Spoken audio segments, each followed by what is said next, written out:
4 o'clock in the morning, the alarm rang. I had to take a shower. Hot water, cold water, I had to take it.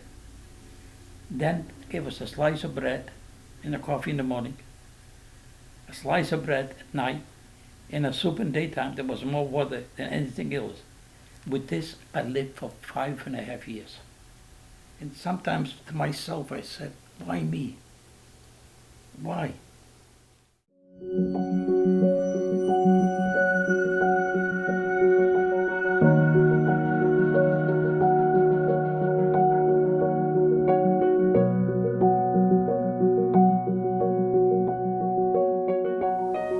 The war broke out, and I lived with my parents, my stepmother and my father, and we lived on the German border.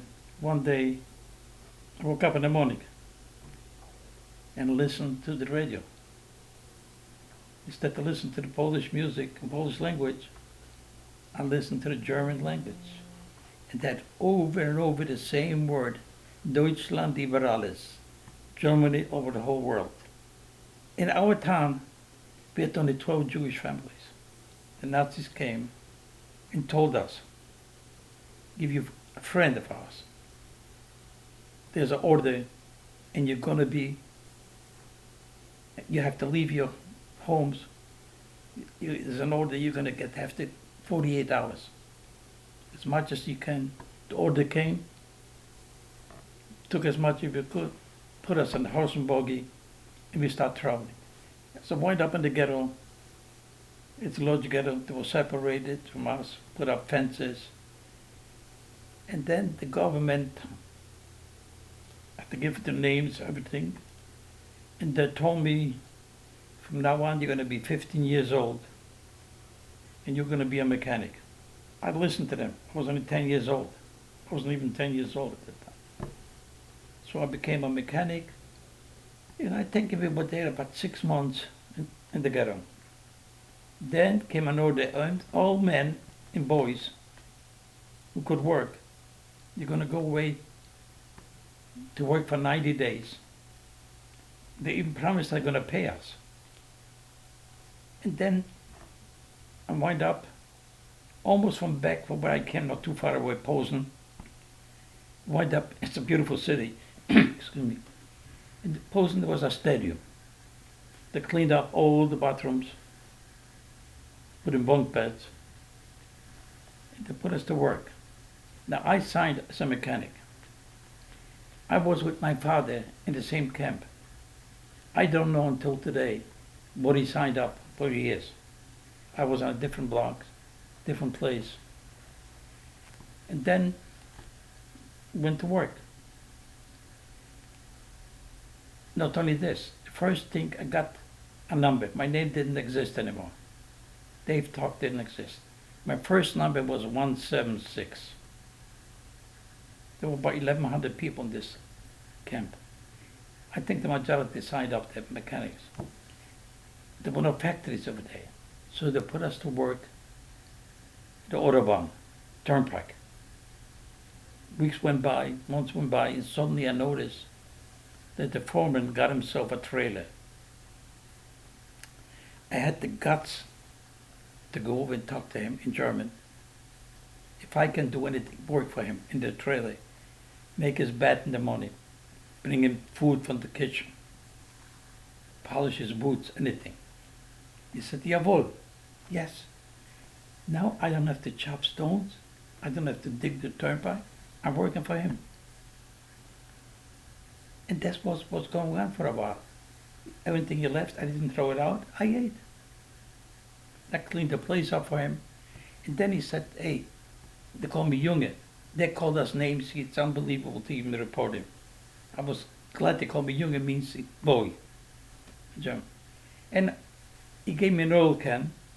And as they were loading the dirt on the wagons, I was oiling the wheels. And this was going on for months.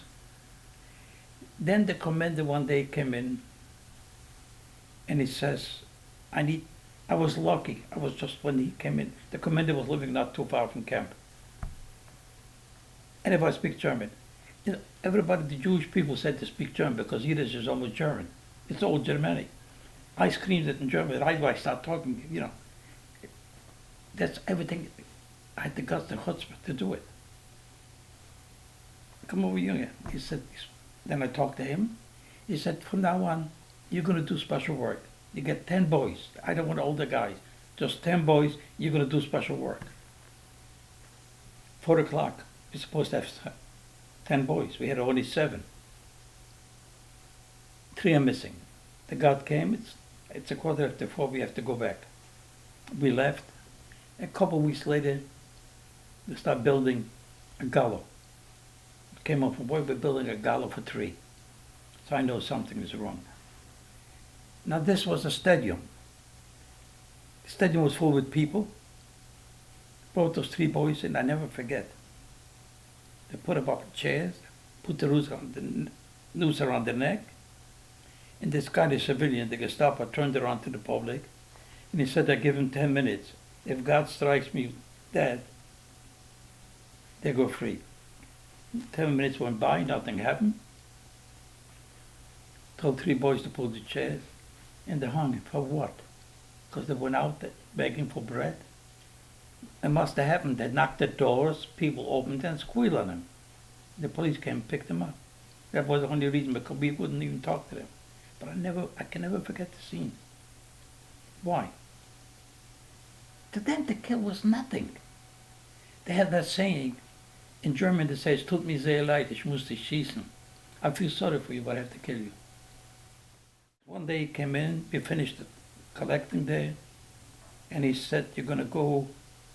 They gave us a uniform. We wind up in a cemetery. All the graves were open. We just went in, picked up, they gave us a little hammer, a little bag, and the guy, the SS, was staying there and waiting with him. We opened the casket, took out all the crosses and the rings. If somebody had gold teeth, we knocked the teeth out, put it in a little bag. Then we finished a couple months of cemetery. We went to many cemetery after cemetery. Years went by, and they closed up the camp. Almost 2 years, I think. Over 2 years. A lot of people died. What happened to the stadium? They just demolished it. There was no record on it. I think now they have records already. Some of them. I think Phil gave me some of it. I don't know. It was a terrible thing, a terrible camp over there. And they put us on a train, a passenger train. We go to Auschwitz. Now, why they put us on a train and not the cattle cars? Because we were mechanics. They needed us for work. They had a job for us. All the trains came to Birkenau. The gas chambers were there. The selection was there. The crematorium was there. It was in a couple of minutes from Auschwitz. So what happened? We got off. The music was playing, and people lined with the thousands of people. To the left, the woman with the children to the right. And I said, Dave, to myself, it's not too bad. Music is playing. I didn't know nothing but Auschwitz. Then they put us on trucks, because the order was not to touch. We going to work in the factory. And went into Auschwitz. Now you saw a sign, a gate, Arbeit macht frei. If you work, you go free. And then. Did you believe that? Like when you saw it? Like what was that like? I didn't know. It was like a zombie. Forget. Just to go there and survive. No, I saw the sign. I figured maybe everything is right. Music is playing. I didn't know those things. What kind of music was it? I think mostly classical, Bach or something they were playing. At that time I didn't care, I just cared about music. So I walked into the gate over there, they got us off the trucks. I walked in an office, and the assessment sitting there behind the desk. He called my number, and he asked me, I never forget, are you against Hitler? I said, no, in German. Nein. He said, but you're Jewish, you're Jude. I said, yes, but I'm not against him. They gave me a haircut. They did just cut in the middle here, a strip, in case you wanted to run away. I knew right away that you're from camp. And now, after I finished the haircut, they gave me a tattoo. I got my number 176 doesn't exist. Now I have a tattoo. It's 141631. And then went to give me the coffee and a slice of bread. I went to sleep. 9 o'clock, they closed up the camp. And it started all over the same thing. 4 o'clock in the morning, I have to take a shower. Hot water, cold water, didn't make any difference. And went to work, factory.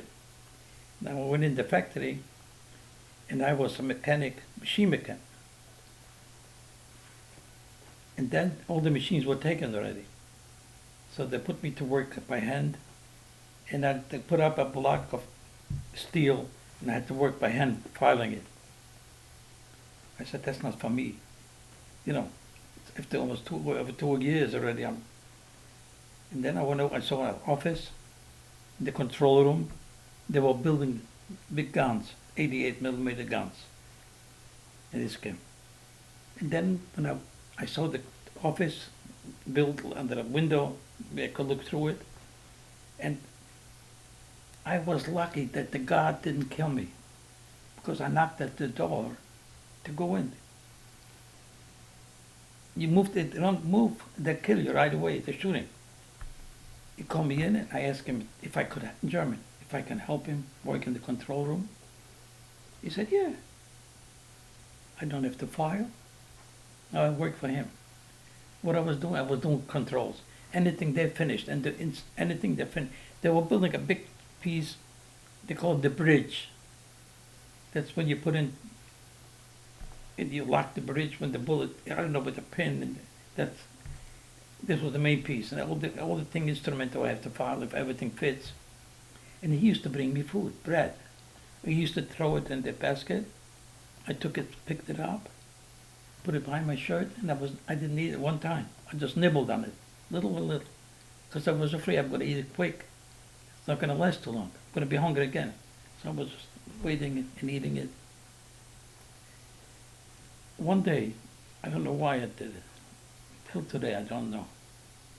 I took this piece of bread and put it in the drawer.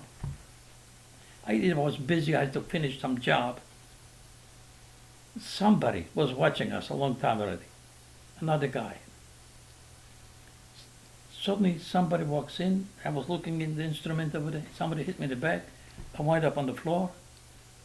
I said to myself, Dave, get up. He's going to kick you, step on you, anything. Just get up. I got up. And he said, open the drawer. I know I'm in trouble. I opened the drawer. He said, what is this? I said, bread. This is not bread. It's from the camp bread. I said, no. What he did, went back. He put me behind the electric wires, 6 o'clock after we left the camp. I waited till 9 o'clock. I went to sleep. I didn't get nothing to eat, no bread, nothing. I woke up 4 o'clock in the morning and the same thing. And then I waited in front of the block like every day. Everybody was getting bread. I walked over and said, no, you don't get it. You're supposed to go back to the front. They knew already. So I walked back to the front, waited till 8 o'clock. Everybody went to work already. And I walked back to work. I waited over there till 8 o'clock. And a guard came over and said, come on. I walked out the camp, and I walked to the commanders over there from the camp over there. I walked in, and I never forget. He's looking at paperwork over there. Before he even have said one word, I said in German, Commander, I have to go back to work. I need those guns for our fatherland. Fatherland meant country. When I said our fatherland, unser Vaterland, he looked up at me and he was laughing. I thought he was going to give me the bullet. You know what happened? He said, go back and work for our fatherland. But next time if I see you here, I hang you upside down. I said, danke. I walked out. A lot of people ask me, did you meet anything? You know somebody? I know the guys. He was laying next to me. Next day he could wake up, he's gone, he's dead. Somebody put him out. Or he died at work.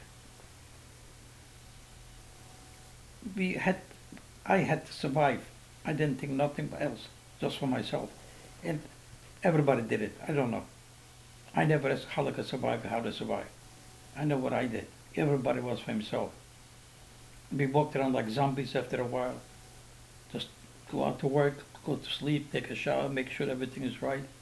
Nights when I went to sleep, I said, God, please let me see the light the next day again. And I lived through it. I stayed in Auschwitz till I went in 1943. In January the 17th, they closed up Auschwitz, put us in cattle cars, piled in people, and now it's a different story. No passenger train, people laying over there, no toilet, no food, no nothing. And we're supposed to be from Auschwitz to Austria, Mauthausen. Maybe 3 hours would be a lot. But what they did, they hooked up the train with the guns. They put 3 guns what we're building. And the American knew about it, that we go from Auschwitz. Even the guns were there. So what they did, they were bombing the railroad tracks. This way, the train went forward. You had to back up, go look someplace else. We stayed there without food for 5.5 days. What I did, I took off my shirt. I had a jacket, a coat, a stripe. I took off my shirt. I cut it in strips. The only thing I had with me, when I got into Auschwitz, a red cup. Always had to take the red cup. I had the container for food. I didn't care about it anymore. I left it someplace. And then what happened? We had a little window in the cattle car. I cut up strips, made a string of it, hooked it up to my belt, and then I hooked up the belt to the little cup, let it through to the little window. The train was traveling. There was a lot of snow in January in Poland over there. I picked up some snow. The train was traveling, didn't go fast, just picked it up, pulled it in. Nobody even had the strength to go and fight for it. People were laying and dying. The stench was terrible from death. People urinating, and they went into the bathroom because there was nothing there. And the snow melted, and I was drinking. With this, I lived for 5.5 days. Then I went up in Mauthausen. Cold. It's in the Alps, in the mountain. The first thing, they gave us a shower. They left the shoes, the belt, and the little red cup. Stripped us, nothing else. 26 degrees. I thought I'm going to die. We stood around like sheep over there. Everybody was robbing each other. Everybody wanted to be in the middle. And then suddenly they said, let's go. Everybody in. They gave us clothing. They put us on the floor. Because they were closing up all the camps in Europe. In Poland. There was no place. And we slept on the floor.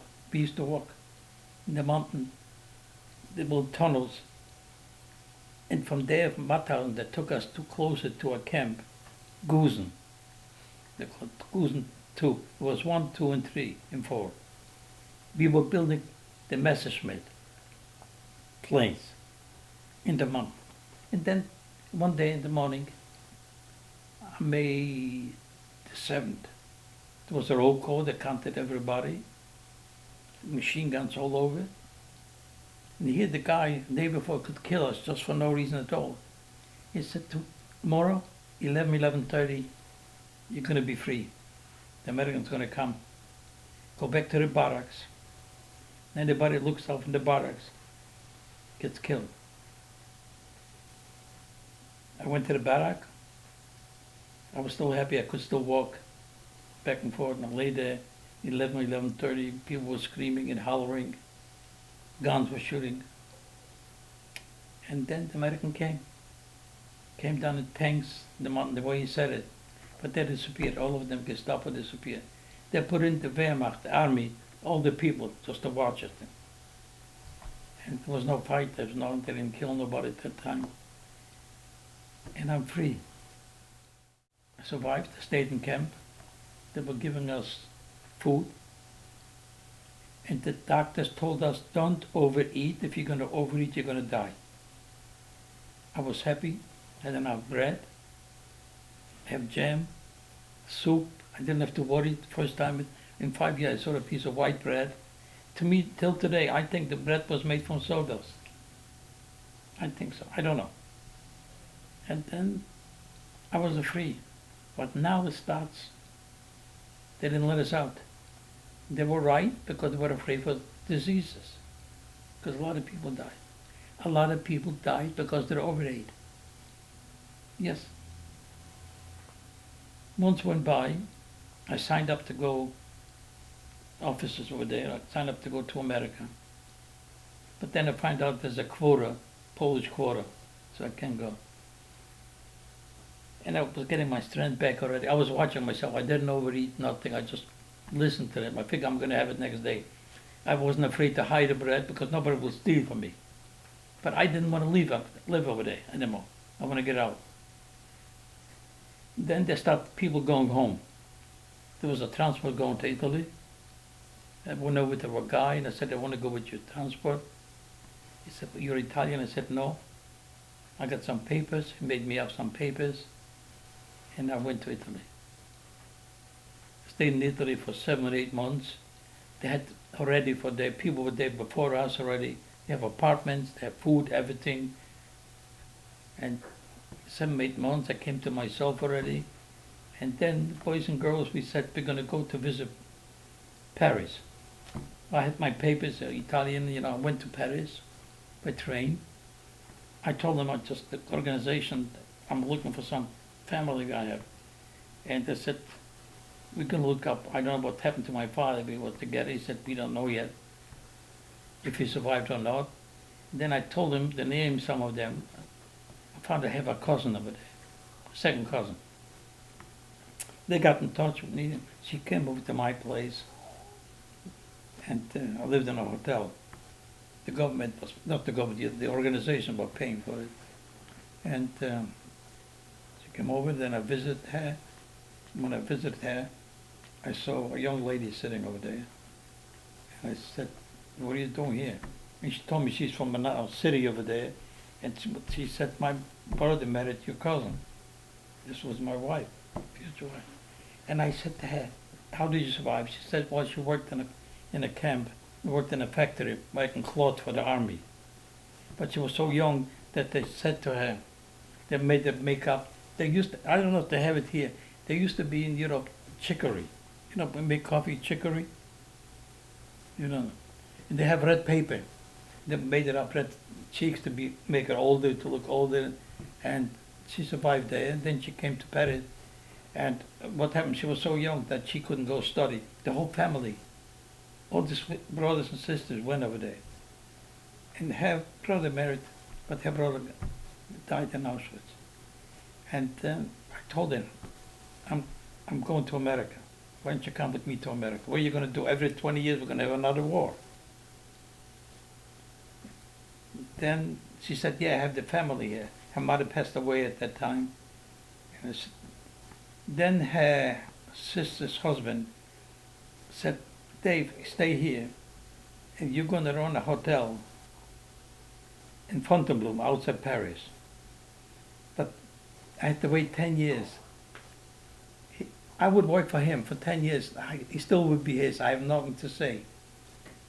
And he said, look, eventually later on, you're going to work here and you're going to be a partner. I said, I have to wait. I told my wife, they're not going to give us nothing. Forget it. We're going to work there. We're going to just run it. And I said, let's get out of Europe. So she said, all right, let's go. So I signed it up. We got married. Then I took a Jewish marriage, right, for a rabbi. They recognized it, didn't recognize it here in America. I had to take another, it cost $200 to get another one here. Yeah, I came by the boat. They put us on a boat. Boat traveled 12 days. This was a tanker they brought in armament on, I don't know what they brought into Europe. And they put up hammocks on this boat and they took us. So we stopped first in Canada. From Canada we came here. I got there after midnight. I saw the French lady. you know. And then she said hello to me again. And we stayed there. I was sick on this boat. My God, I was sick. My wife didn't, but I was sick. And then we came here. They gave us, he said, you have to go to work. And my father, would you believe it, says, you're going to come live with me for a while. They figured, go take him. A month later, they said, no, you have to leave. I said, why did you do it? Why?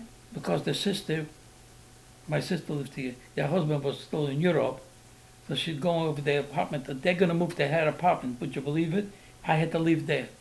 They had only had one room, one kitchen. That's what I told you before. I was outside that day. I told this people over there. They said, "What can we do?" So they gave me some 6 months, and I worked. They put me in a shop making clothing. I could work with guns, machines, but I didn't know what they were clothing. He said, you're going to learn. So I worked over there. They were paying me $1 an hour. After 40 hours, at that time I had to pay $40 a month just for one apartment. At that time, $40 a month just for one time. And after 2 weeks, I got a check for 1 week. I don't know how it works out here. And they gave me $26. I went back. And then my wife said, Dave, they think we're greenhorn. They used to call us greenhorn. I don't know why. Green, I mean, because we don't know nothing. You know, I think I know some of them. I wouldn't survive if I would know nothing. But that's what they called us. So I went in, I said, he was an Italian. I said to him in Italian, hey, what's the matter? He said, well, you joined the union. Union? The people said, yes, you have to belong to the union. Then I said, how much the union? They told me. And I said, I'm still not $26. He said, Uncle Sam. And me, stupid at that time, I said, I don't have an Uncle Sam. He said, from now on, you're going to have it. You know, Texas. So I came home and I said, oh my God, I tell you what, I was happy, but I had so much chicken, pasta and chicken at that time. Was the cheapest thing at that time to eat. But I met somebody who was, when I was a kid, my grandparents, he lived across the hallway. He lived there. He survived, but he came here right away after the war. So he had a family that were interior decorating, right? So he said, Dave, why don't you come over to me, learn the trade? I worked for him, and every time I went in, he said, this is the French interior decorator. I didn't know from Adam, but that's okay, I didn't care. Then he was afraid that I'm going to learn too much to trade. It was holding me back. You know what I did? I came end of 1950. In 52, I opened a store, Dave's French Interior Decorator in the Bronx, on Ashley Street. For 30 years I was in the business in it. And then I was in a mall in Feasterville. They closed up. And before Feasterville, I built one in Burlington, a place. I was doing everything to make a living. I'm not complaining. I worked hard, a lot of hours. Still the best country.